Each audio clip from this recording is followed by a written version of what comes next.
सो हम एक एग्जांपल लेते हैं केमिकल रिएक्शन की। हमारे पास एक केमिकल रिएक्शन है। सपोज करते हैं हाइड्रोजन जो है वो ऑक्सीजन के साथ रिएक्ट करेगा और बना देगा वाटर। हाइड्रोजन जो है वो ऑक्सीजन के साथ रिएक्ट करके क्या बना देगा? वाटर। ये हमारे पास होगी केमिकल रिएक्शन।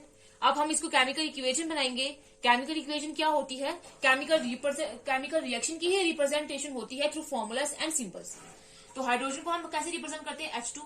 हाइड्रोजन का फॉर्मूला होता है H2, ऑक्सीजन का फॉर्मूला होता है O2 और वाटर का फॉर्मूला होता है H2O। वाटर का क्या फॉर्मूला होता है? H2O। ये होगी हमारे पास एक केमिकल इक्वेशन। लेकिन हमने क्या बोला था, जब भी हम एक केमिकल इक्वेशन लिखते हैं तो उसमें वो बैलेंस्ड होने चाहिए। नंबर ऑफ एटम जो रिएक्टेंट साइड में है उतने ही होने चाहिए प्रोडक्ट साइड में। हाइड्रोजन हमारे पास 2 है, इधर भी 2 है, लेकिन ऑक्सीजन हमारे पास यहाँ पे 2 है, यहाँ पे हमारे पास 1 है। वाटर का फॉर्मूला H2O होता है, H2O2 थोड़ी ना होता है। तो हम क्या करेंगे, इसको बैलेंस करने के लिए H2O के साथ लगा देंगे यहाँ पे 2। अब हमारे पास ऑक्सीजन कितने हो गए? 2, लेकिन ये 2 हाइड्रोजन के साथ भी है, तो हाइड्रोजन अब कितने हो गए? 2 × 2 4 हो गए। लेकिन हमारे पास रिएक्टेंट साइड में तो सिर्फ 2 ही है, तो हम यहाँ पे भी लगा देंगे 2। अब 2 × 2 कितने हो गए? 4। अब हमारे पास सारे आइटम बैलेंस हो गए, तो हमारे पास ये केमिकल इक्वेशन में क्या होगी? बैलेंस्ड। अब अगर हम देखें तो ये जो हमने नंबर लगाए हैं, हाइड्रोजन के साथ 2 है, ऑक्सीजन के साथ कुछ नहीं है तो 1 है, इस वाटर के साथ 2 है, तो ये जो हमने नंबर्स लगाए हैं इक्वेशन को बैलेंस करने के लिए, इसको हम क्या बोलते हैं? Stoichiometric coefficients. इनको हम क्या बोलते हैं? स्टाइकोमेट्रिक कोफिशिएंट्स बोलते हैं। स्टाइकोमेट्रिक कोफिशिएंट हमें क्या बताते हैं? किसी भी रिएक्शन की स्टाइकोमेट्री बताते हैं कि कितने मॉलिक्यूल्स हाइड्रोजन के कंबाइन हुए हैं, कितने मॉलिक्यूल ऑक्सीजन के साथ और कितने मॉलिक्यूल उन्होंने वाटर बनाया है, या कितने मोल्स जो है वो हाइड्रोजन ने ऑक्सीजन के साथ कंबाइन किया है और कितने मोल्स ऑफ वाटर बनाया है, या कितने ग्राम्स हाइड्रोजन के कंबाइन होके ऑक्सीजन के ग्राम्स के साथ उन्होंने वाटर के ग्राम्स बनाए हैं, या कितने वॉल्यूम जो है, कितने litres of hydrogen gas combine हुए हैं कितने लीटर्स ऑफ ऑक्सीजन के साथ और उन्होंने हमारे पास कितने लीटर ऑफ वाटर बनाया है।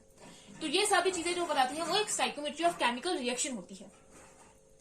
अगर हम अब इस रिएक्शन में देखें तो हमारे पास 2 मोल ऑफ हाइड्रोजन जो है वो कंबाइन कर रहे हैं 1 मोल ऑफ ऑक्सीजन के साथ और क्या बना रहे हैं? 2 मोल ऑफ वाटर।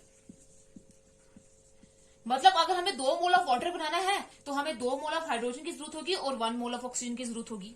अगर हमें क्या बनाना है? 2 मोल ऑफ वाटर बनाना है तो हमारे पास क्या होगी? 2 मोल ऑफ हाइड्रोजन की जरूरत होगी और 1 मोल ऑफ ऑक्सीजन की जरूरत होगी। ठीक है।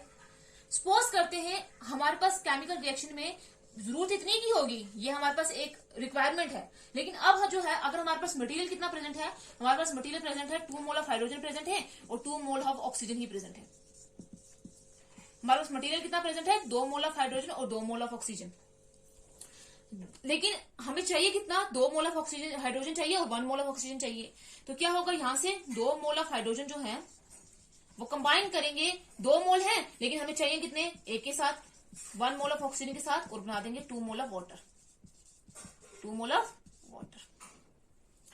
अब यहां से आप देखो कि 2 मोल हाइड्रोजन के थे और यहां से हमने कंज्यूम कितना किया? 1 मोल ऑफ ऑक्सीजन। चाहिए हमें कितने थे? हमारे पास थे कितने? 2 मोल ऑफ ऑक्सीजन थे, लेकिन हमारे पास रिक्वायरमेंट कितनी थी? 1 मोल की थी। तो यहां से हमने 1 मोल यूज किया, पीछे हमारे पास क्या बच गया? 1 मोल ऑफ ऑक्सीजन अभी बचा हुआ है। लेकिन हमारे पास 2 मोल ऑफ हाइड्रोजन जो है वो कम्प्लीटली यूज अप हो गए। 2 मोल ऑफ हाइड्रोजन जो है उन्होंने कम्प्लीटली रिएक्ट कर दिया है 1 मोल ऑफ ऑक्सीजन के साथ और 2 मोल ऑफ वाटर बना दिया है। तो यहां से 2 मोल ऑक्सीजन में से हमारे पास 1 मोल ऑफ ऑक्सीजन पीछे बच गए हैं। अब यहाँ पे हमारे पास लिमिटिंग रिएजेंट क्या होगा? हाइड्रोजन। हाइड्रोजन हमारे पास क्या होगा? लिमिटिंग रिएजेंट या लिमिटिंग रिएक्टेंट। और ऑक्सीजन हमारे पास क्या होगा? Access reagent. क्या होगा हमारे पास? Access reagent. क्यों? क्योंकि हमने बोला है लिमिटिंग रिएजेंट वो होते हैं किसी भी केमिकल रिएक्शन में जो पूरा यूज अप हो जाए। तो ये जो हाइड्रोजन है इसके 2 के 2 मोल पूरे यूज हो गए रिएक्शन में, तो इसने क्या किया है, इसलिए हम इसको बोल रहे हैं लिमिटिंग रिएजेंट। तो ऑक्सीजन के जो मॉलिक्यूल मोल्स हैं हमें 1 मोल ऑफ ऑक्सीजन की जरूरत थी, लेकिन यहाँ पे तो हमारे पास 2 मोल प्रेजेंट है, तो 2 मोल में से हमने यूज तो एक ही करना है ना। 2 मोल तो यूज कर नहीं सकते क्योंकि हमारे पास रिक्वायरमेंट कितनी है, जरूरत कितनी, हमें 1 ही मोल की ऑक्सीजन की जरूरत है। तो अगर हम इसमें से 1 मोल यूज करेंगे तो पीछे हमारे पास 1 मोल बच ही जाएगा। तो अगर हमारे पास केमिकल रिएक्शन खत्म होने में या केमिकल रिएक्शन होने में, कंप्लीट होने में हाइड्रोजन पूरे यूज हो गए थे तो वो हो गया लिमिटिंग रिएजेंट। ऑक्सीजन हमारे पास बच गए हैं तो उनकी क्वांटिटी ज्यादा थी, जितनी हमें चाहिए थी उससे ज्यादा थी, तो ऑक्सीजन हमारे पास क्या होगा? एक एक्सेस रिएजेंट होगा। ऑक्सीजन हमारे पास क्या होगा? एक एक्सेस रिएजेंट होगा। तो लिमिटिंग रिएजेंट हमारे पास ऐसा रिएक्टेंट होता है जो रिएक्शन के कंप्लीट होने में पूरा यूज अप हो जाता है।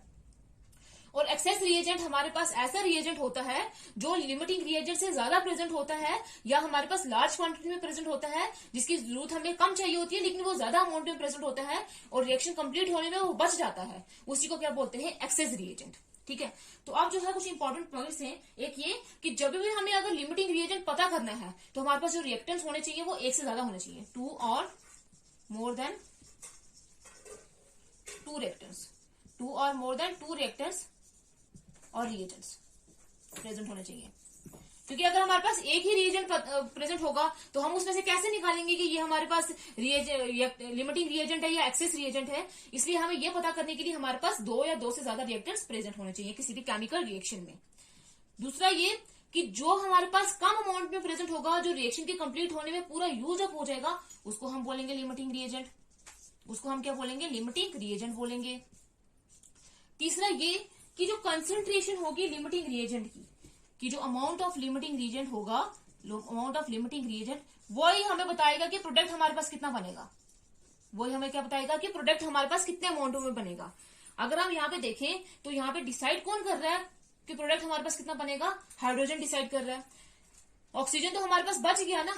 अगर हम बोले कि हमें 1 मोल ऑक्सीजन चाहिए था तो हमारे पास 2 मोल प्रेजेंट है तो हम वाटर ऑफ ज्यादा बना सकते हैं, तो ऐसी तो बात नहीं है। जितने हमें ऑक्सीजन चाहिए होंगे हमने उतने यूज की है। तो प्रोडक्ट किस पे डिपेंड करता है कि कितनी कंसंट्रेशन में प्रोडक्ट बनेगा, वो डिपेंड करता है हमारे पास हाइड्रोजन, ये जो हमारे पास लिमिटिंग रिएजेंट होता है, इसके कंसंट्रेशन पे, इसकी हमारे पास अमाउंट में। तो हमने यहाँ पे क्या देखा कि लिमिटिंग रिएजेंट क्या होता है, वो रिएक्टेंट, वो वाला रिएजेंट जो केमिकल रिएक्शन में पूरा यूज अप हो जाता है और वही हमें बताता है कि हमारे पास प्रोडक्ट कितना बनेगा। चाहे हमारे पास दूसरा वाला रिएजेंट चाहे जितना मर्जी प्रेजेंट होगा, लेकिन हमें जितने चाहिए हम उतने ही यूज करेंगे तो उतना ही हमारे पास प्रोडक्ट बनेगा। तो इसलिए हम बोलते हैं कि अमाउंट ऑफ प्रोडक्ट किसके ऊपर डिपेंड करता है, कितना हमारे पास लिमिटिंग रिएजेंट प्रेजेंट है।